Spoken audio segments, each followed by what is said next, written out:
தமிழ்ச்சட்ட நேயர்கள் அனைவருக்கும் வணக்கம். இதுக்கு எங்கள் சேனலை சப்ஸ்கிரைப் பண்ணலைன்னா மறக்காமல் சப்ஸ்கிரைப் பண்ணிக்கோங்க. அப்போ தான் நாங்கள் தினம் போடுற பதிவு உங்களை வந்து அடையும். உங்களுக்கு எந்த டவுட்னாலும் எங்கள் கமெண்ட் செக்ஷன் கேட்கலாம். அதுக்கான ரிப்ளை உங்களுக்கு பண்ணுறோம். இன்றைக்கி வீடியோக்குள்ளே போகலாம் வாங்க. இந்தியன் எவிடன்ஸ் ஆக்டில் இன்றைக்கி நம்ம 146 செக்ஷனில் என்ன சொல்லியிருக்காங்கன்றதை பார்க்கலாம். ஸோ கொஷின்ஸ் லாஃபுல் இன் கிராஸ் எக்ஸாமினேஷன். ஒரு கொஷின்ஸ் வந்து நம்ம லாஸ்ட் வீடியோ வந்து பார்த்துருந்தோம், 145 செக்ஷனை பார்த்தோம். ஸோ அதில் வந்து கான்ட்ராடிக்ட் பண்ணுறது எப்படி? ஸோ ப்ரீவியஸ் ஸ்டேட்மெண்ட்டை வச்சு அண்ட் தென் வந்து ஒரு குற்றத்துக்கு என்னெல்லாம் டாக்குமெண்ட், ஃபார் எக்ஸாம்பிள் வந்து ஃபைனல் சார்ஜ் ஷீட் வந்து கொடுத்துருக்காங்க. அப்போ அந்த ஃபைனல் சார்ஜ் ஷீட்டில் அந்த கேஸ் சம்மந்தப்பட்ட அனைத்து டாக்குமெண்ட்டுமே இருக்கும். அந்த டாக்குமெண்ட்டில் என்ன ப்ராப்ளம் இருக்குது, அதில் என்ன ஐடென்டிஃபை பண்ணி அதுலேருந்து நம்ம என்ன தப்பிக்க முடியுன்றதை டிஃபென்ஸ் அட்வொகேட் வந்து அதில் வெரிஃபை பண்ணி, ஸோ அதன் மூலயமா கான்ட்ராடிக்ட் பண்ணி அந்த சப்மிட் பண்ண அந்த விட்னஸ் அந்த ஆதாரங்கள் வந்து தவறானதுன்றதை நிரூபிக்கணும் கோர்ட்டில். அப்போது அதிலிருந்து அக்யூஸ்டுக்கு வந்து விடுதலை கிடைக்க வாய்ப்புகள் அதிகமாக உள்ளது. ஸோ இதுதான் வந்து நம்ம பார்த்துருந்தோம். ஸோ இது எல்லாத்துக்கும் முக்கியமான விஷயம் வந்து இந்த லீடிங் கொஷின். ஸோ நம்ம 141 லீடிங் கொஷின் இருக்குது. அந்த வீடியோ வந்து நான் போடலை. அது வந்து நான் தனியாக உங்களுக்கு அதுக்கான என்ன மாதிரியான அந்த கொஷின்ஸ் வரும்ன்றது போடுறேன். ஸோ இப்போது இந்த கொஷின்ஸ் லாஃபுல் அந்த கிராஸ் எக்ஸாமினேஷன் நான் இப்போ சொன்ன மாதிரி கான்ட்ராடிக்ட் பண்ணோம். ஒரு ட்ரையலில் நம்ம 141 பார்த்துருப்போம். ஒரு ட்ரையலில் வந்து அந்த ஆர்டர் ஆஃப் எக்ஸாமினேஷன் விட்னஸோட யார் வந்து முதல்ல வந்து அந்த முதல் கட்ட விசாரணை யார் பண்ணுவா, கிராஸ் எக்ஸாமினேஷன் யார் பண்ணுவா, recross and then reexamination, recall witness, இதை பற்றியெல்லாம் பார்த்துருப்போம். ஸோ இது எல்லாத்துலேயுமே வந்து ட்ரையலில் இந்த கிராஸ் வந்து ரொம்ப ரொம்ப முக்கியமான ஒரு இம்பார்ட்டண்டான ஒரு ஒர்க்கு.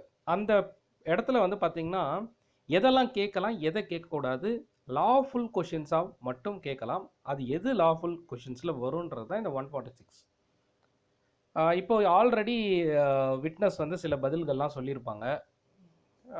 தென் வந்து அக்யூஸ்டு விசாரிச்சிருப்பாங்க. அண்ட் தென் வந்து பிட்டிஷனர் அண்ட் தென் விட்னஸ், ரெண்டு தரப்பில் இருக்க விட்னஸ் இது எல்லாமே விசாரிச்சிருப்பாங்க. இதை வந்து சீஃப் எக்ஸாமினேஷன் பண்ணவரும் விசாரிச்சிருப்பார்.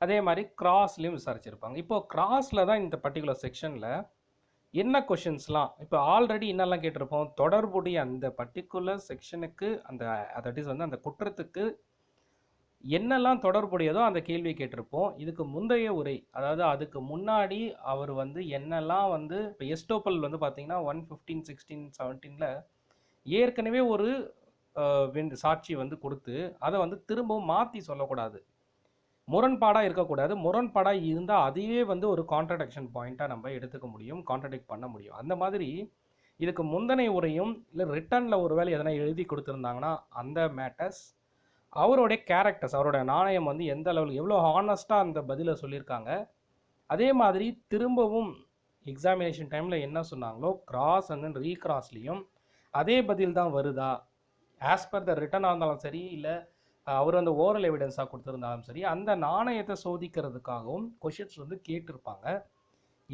இதனோட இந்த கொஷின்ஸ்லாம் கேட்கலாம். இது வந்து நார்மலான லாஃபுல் கொஷின்ஸ். இதோடு சேர்த்து அவர் வந்து என்ன ஃபேக்ட், அவர் ஓரல் எவிடன்ஸ் வாய்மொழியாக என்ன ஃபேக்டை சொல்லியிருக்காரோ அதை சோதிக்கிறதுக்காக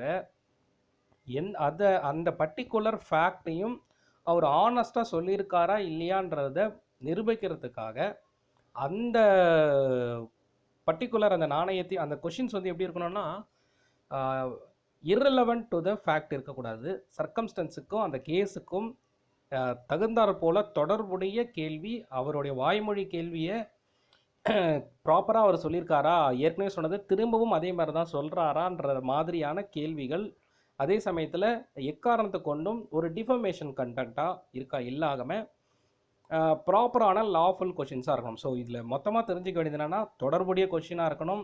முந்தைய உரைக்கு இப்போ சொல்கிறதும் எப்படி வந்து கான்ட்ராடிக்ட் பண்ண முடியும், அதற்கு வந்து ரெலவெண்ட்டாக இருக்காமல் பார்க்க முடியும். அவருடைய ஆனஸ்டஸை சோதிக்கிறது. ஓரல் எவிடன்ஸ் வந்து திரும்பவும் இப்போ வந்து பார்த்திங்கன்னா ஆல்ரெடி ரெஃப்ரெஷ் மைண்டுன்னு சொல்லிட்டு நம்ம வந்து பார்ப்போம். 159 வந்து இந்த ரெகுலராக செக்ஷன்ஸில் அந்த பர்டிகுலர் செக்ஷன்ஸில் அதில் பார்ப்போம். ஸோ ஒருவேளை ஒரு விட்னஸ் வந்து ஒரு கேஸ் வந்து நடந்துகிட்டே இருக்குது, ஒரு 2 மாதத்துக்கு முன்னாடி நடந்ததோ இல்லை 1 வருஷத்துக்கு முன்னாடியோ ஒருத்தர் இப்போ வந்து கேட்கும்போது அவருக்கு வந்து ஞாபகம் இருக்காது. ஒருவேளை அந்த மைண்டை ரெஃப்ரெஷ் பண்ணுறதுக்கு சில டைம் கொடுப்பாங்க. ஈவன் தோ அவர் மைண்டை ரெஃப்ரெஷ் ஆகி அவர் ஆன்சர் பண்ணாலும் அவர் சொல்லக்கூடிய அந்த பர்டிகுலர் இன்ஃபர்மேஷன் இதுக்கு முந்தின உரையோட ஒத்து போகுதா இல்லையா, இல்லை வேற மாதிரியான பதில் சொல்கிறாரா. ஸோ இது எல்லாமே ரொம்ப ரொம்ப இம்பார்ட்டண்டான பதில்கள். இது எல்லாமே வந்து ரெக்கார்ட் செய்யப்படும்.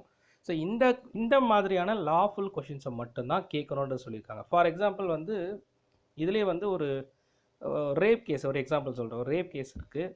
இப்போது அந்த பெண்ணை வந்து விசாரிக்கும் போது அப்போது அவங்களுடைய விருப்பம் இருந்தால் மட்டும்தான் சில கேள்விகளை வந்து கேட்கலாம். இல்லைன்னு சொன்னால் அது வந்து ஜட்ஜி முன்னாடி தனியாக கேமரா ப்ரொசீடிங்கில் கூட அவங்களுக்கு வந்து விருப்பம் இல்லை, ஓப்பன் கோர்ட்டில் சொல்லக்கூடிய விருப்பம் இல்லைன்னு சொன்னால் அதை கூட செய்யறதுக்கான ஆப்ஷன்ஸ் இருக்குது. ஸோ சில அநாகரிகமற்ற கேள்வியும் அந்த கேஸுக்கு சம்மந்தம் இல்லாத கேள்வியும் கேட்கக்கூடாது. With permission of the court சில கேள்விகள் ரொம்ப அந்த கேஸுக்கு இம்பார்ட்டண்டான கொஷின்ஸாக இருக்குதுன்னு சொன்னால் வித் பர்மிஷன் ஆஃப் த கோர்ட்டோட கேட்கணும். அதே சமயத்தில் பெண்கள் வந்து இந்த மாதிரி விஷயங்கள் ஏதாச்சும் வந்து கேஸ் சம்மந்தப்பட்டது சொல்லணும்னு சொன்னால் அந்த பர்டிகுலர் செக்ஷன்ஸ், தட் இஸ் வந்து நீதிபதிக்கு தனியாக செப்பரேட்டாக அவருக்கு கேள்வி கேட்கறதுக்கான அதிகாரமும் உண்டு கேமரா ப்ரொசீடிங்ஸோட.